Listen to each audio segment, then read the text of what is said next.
Hey Grandpa, can you tell us about the war on Christmas? Grandpa? Grandpa? Grandpa, are you okay?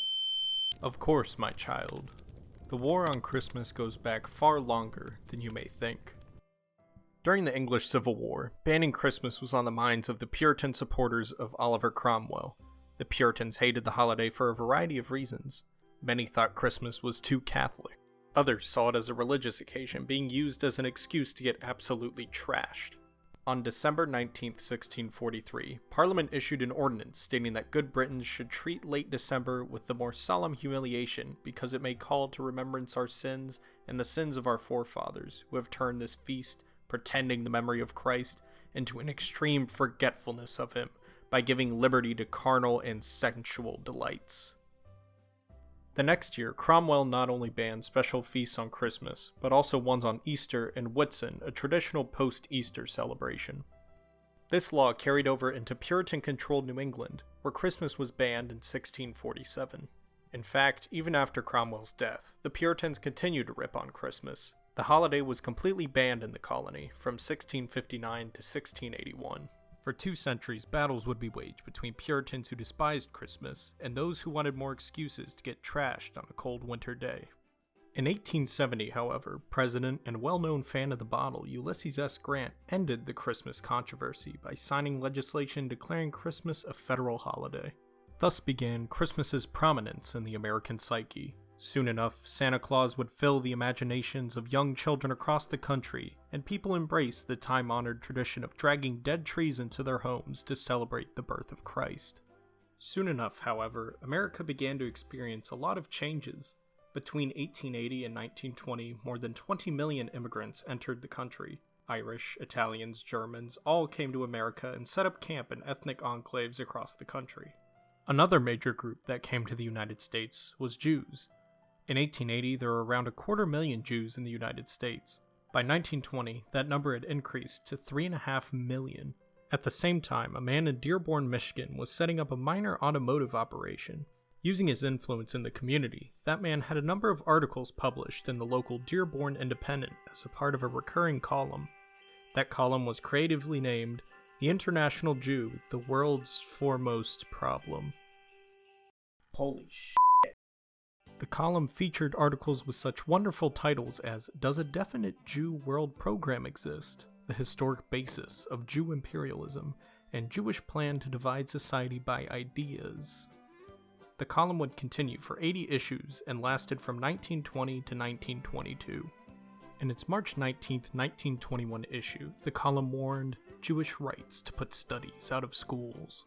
In this 1920s equivalent of a QAnon post, the author writes, Last Christmas, most people had a hard time finding Christmas cards that indicated in any way that Christmas commemorated someone's birth.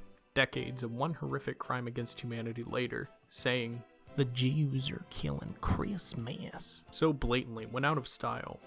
In 1959, the hyper-conservative John Birch Society published a pamphlet entitled There Goes Christmas. In it, they enlighten the masses on how one organization is trying to destroy Christmas by any means necessary. And what organization was engaging in a terror campaign against Christmas? The UN.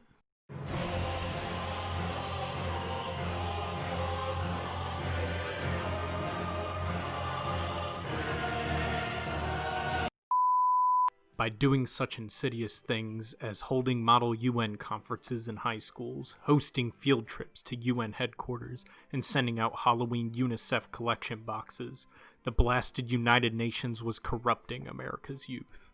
The treatise then goes on to describe the One Worlder's plans for Christmas.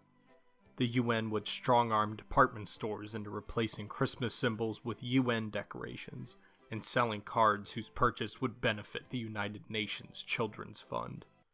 Truly sickening. More time would pass and these godless psychopaths would continue their assault on Christmas. Heathenist Christmas specials would depict children and devilish puppet creatures engaging in secular Christmas activities, and instead of saying Merry Christmas, people would begin to insult good Christians by saying Happy Holidays. Later on, Merry Christmas warrior Pat Buchanan would call this a hate crime against Christianity. Reverend Jerry Falwell, America's favorite Teletubby-hating televangelist, railed against the so-called spiritual Grinches in our nation that wanted to destroy its favorite holiday. Nevertheless, for decades, our cause lacked a true guide, a Richard the Lionheart to carry us to victory. Then in 2004, our champion came riding up on a gallant white stallion, and his name was Bill O'Reilly. We'll do it live! Fuck it! Like FDR in the aftermath of Pearl Harbor, on December 7, 2004, General O'Reilly delivered a remarkable address to the nation on the unholy forces trying to destroy Christmas. All over the country, Christmas is taking flack. In Denver this past weekend, no religious floats were permitted in the holiday parade there. In New York City, Mayor Bloomberg unveiled the holiday tree and no Christian Christmas symbols are allowed in the public schools. Macy's has done away with the Christmas greeting, Merry Christmas. For more than a decade, General O'Reilly faithfully fought in the war on Christmas as Jesus' faithful foot soldier. All the while, secular agents like Disney and Jon Stewart attempted to wage unholy warfare on the beloved holiday.